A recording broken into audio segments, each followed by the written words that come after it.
Shalom, shalom. Once again, I want to give all praises and glory to Yahweh, Bashem, Yoshai, Bashem, Kakadash.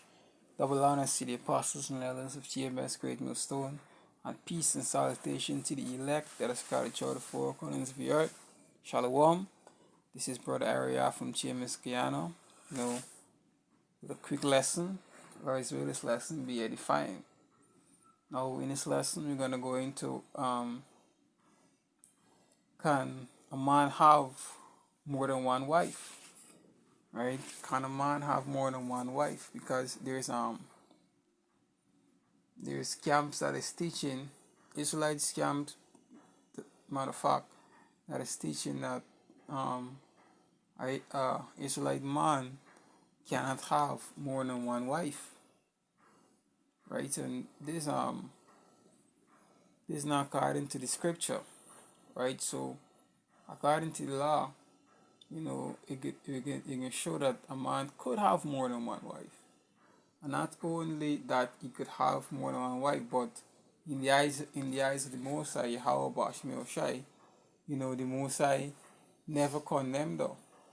You could read from Genesis to Revelation, even to the Apocrypha, and you're not gonna see that, right?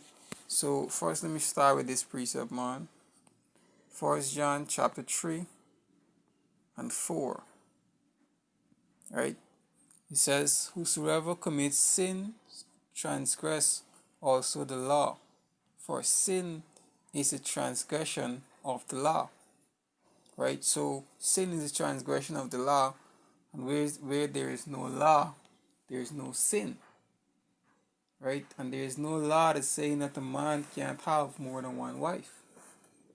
Like how the law says that a man should not lie with man, or a woman shall not lie with woman, or a man shall not wear that a man shall not wear a woman's garment, nor a woman wear a man's garment.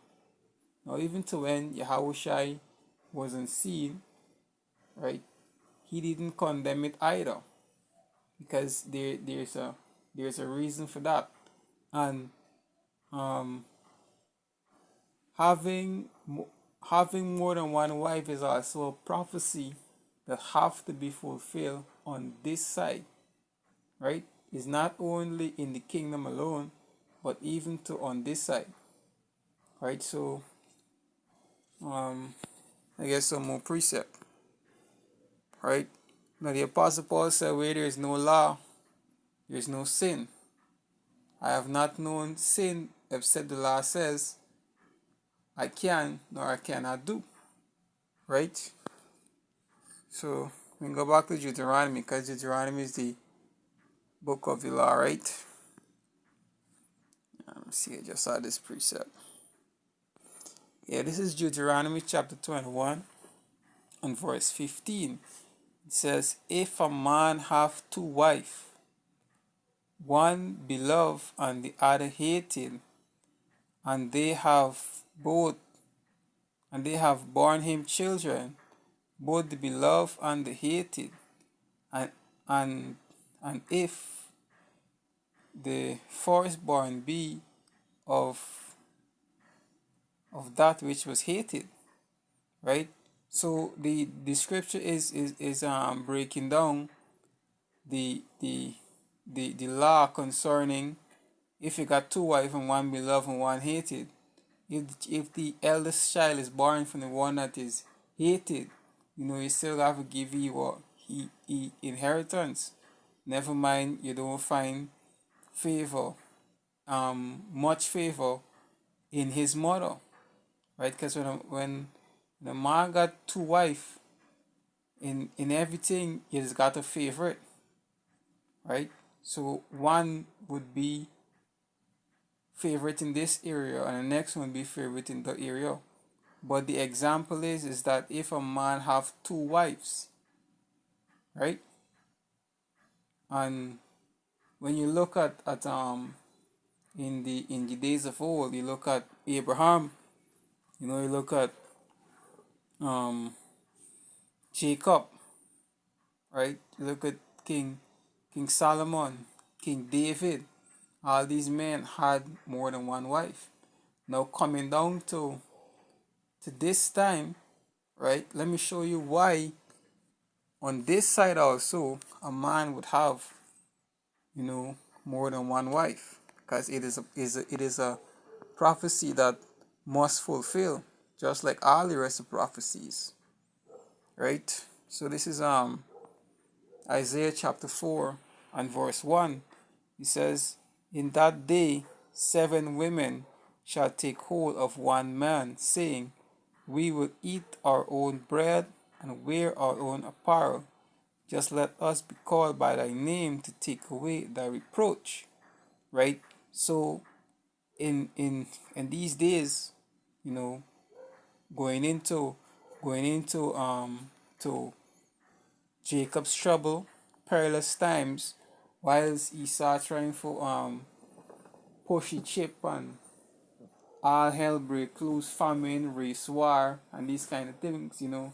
This is the spirit that the Most High can put upon the women that is supposed to be safe out of it, right? They will be looking for a man just to be called by his name, and not any man, but an Israelite man, a man of Yahweh Bashmi Shai. Because the scripture said that a man can be in those days, a man of the Lord shall be precious as gold, right? And a man of the Lord can be a hiding place for these women. Now the only way they can they can they can make it is through what their husband, right? So this is why they can submit themselves to this man in order for take away their reproach, right? In order for them to enter, you know, into the into those chariots, right? They will be saved by their husband. When the Mosai when the Mosai saved Noah and his family, right? Because the Mosai find favor in Noah, but guess what? Noah's whole family also was saved, right? Same thing with Lot. When the Mosai find favor in Lot, the angel was there and tried to save his whole family, but his wife turned back, and he had his sons and his son-in-law and other daughters. They decide to stay, right? So a man is a covering for your family. A man is a covering for your wife, right? So in those days, in the time, these things can happen. Now, um, some people will be wicked and say, well, eating got so much women and blah blah blah. No, the Mosa is the one that is directing this movie, and he is the one that is saying how this will happen, right? And the word self just mean completion. It could be 10, it could be 20, it could be 5, it could be 15, right? But we know that the the large multitude is a lot of people, right? So let me just get this precept also. It says, and in those days the branch of the Lord shall be beautiful and glorious, and the fruit of the earth shall be exceedingly great, exceedingly goodly, with for them that dwell upon the earth. So in all these chaos too, and hey, a lot of men, the Most High is gonna put a lot of men to death also, right? And how he's gonna put them to death? By by you know, putting the spirit in them to receive the mark, and also, you know, they're going to fight various wars, because they got a lot of war on the earth, right? So let me get this one more precept now and close it off, right? This is Second Ezra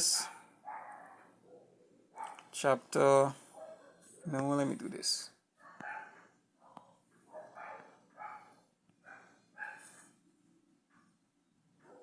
Good.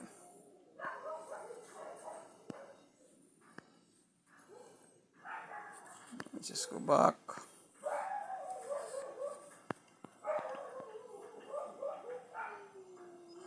Second Ezra chapter 16.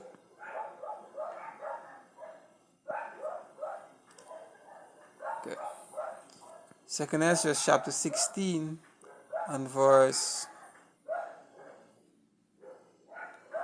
start at verse 32. Second Ezra chapter 16 and verse 32. It says, "And the earth shall be filled,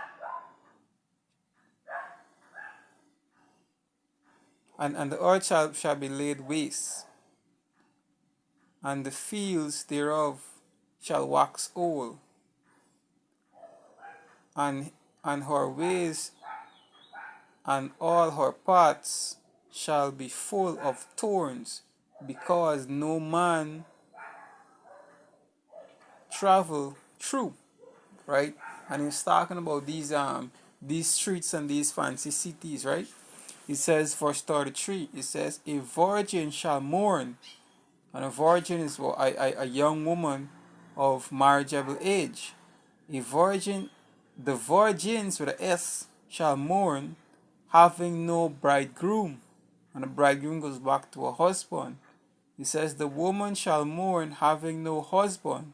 The daughter shall mourn, having no helper. In the wars shall their bridegrooms be destroyed." So in the wars to come, the Most High gonna kill off a lot of men. Right? It says, "In the wars their bridegroom shall be destroyed, and their husband shall perish by famine." Right? So hey, it is what it is, and for you that is teaching otherwise, just search the scripture, man. These things, the scripture say, to all things, roughly paraphrasing, um to the pure, all things are pure. Right? Just search the scriptures. It is right there. You can't mix in plantation Christianity with the truth. The truth is the truth, and the truth can stand alone. So anyway, with that, just want to give our praises, honor, and glory to Yahweh Ba'ashem, Yahushai Ba'ashem Akakodash. Double honors to the apostles and the elders of GMS, and peace and salutation to the elect that are scattered throughout the four corners of the earth, that is to receive mercy from the destruction to come. Shalom. Until next time.